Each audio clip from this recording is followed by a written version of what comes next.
Para sa mga first time car owner, ano ba yung mas magandang bilhin? A second hand car or a brand new car? Hello mga paps, I'm Kuya Shane at yun, ano yun natin kung ano ba talaga yung mas okay na bilhin. Para sa akin, yung budget pa rin, yung bottom line dito, no? Kasi ang maganda sa second hand, mas mura nyo siyang mabibili.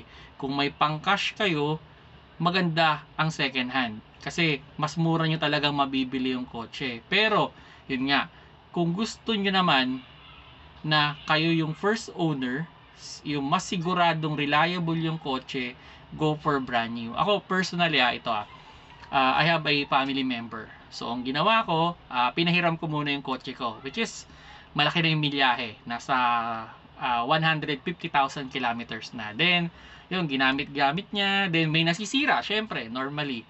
Then, yun nga, tumitirik siya minsan. Kumbaga, hindi naman tumitirik na humihinto. Kumbaga, yun, minsan nagkakaroon ng problema, pinapagawa niya. Then, all of a sudden, bumili siya ng brand new. Okay, kasi ang problema kasi with second hand, expect na natin na may masisira yan agad.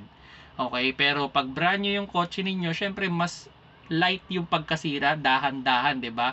So, mas kilala natin yung kotse, alam natin kung ano yung mga component na nasira. So, alam din natin kung paano natin o ano yung gagawin natin. Kumbaga, pag brand new kasi yung kinuha ninyo, dahan-dahan kayong tuturuan ng kotse kung paano siya aayusin. Compare kasi sa second hand, kumbaga parang wala pa sa atin, bigla na lang na mangyayari yung problema, parang nabibigla kayo. Although marami kayong matututunan pag second hand yung binili niyo.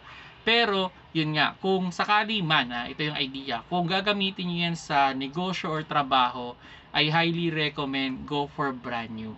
Kasi ito yung mas reliable. Pero kung yan ay pamporma-porma lang naman, paminsan-minsan lang ginagamit, go for second hand, not bad naman yun eh. So yun mga paps, no, nasa sa inyo pa rin eh kung ano yung mas okay do sa dalawa, no. Pero para sa akin, kung first time car owner kayo, mas okay pa rin ang brand new para at least hindi naman kayo mabigla agad kung ano yung nangyayari dun sa sasakyan. Kumbaga, mas less yung breakdown, especially kung yan ay ginagamit niyo sa trabaho o negosyo na kailangan nyo ng reliable na kotse, brand new talaga yung pinaka best option. So yun, kung nagustuhan nyo yung video, paki-like, at kung may comment kayo with regards dito or additional information, just comment down below na lang.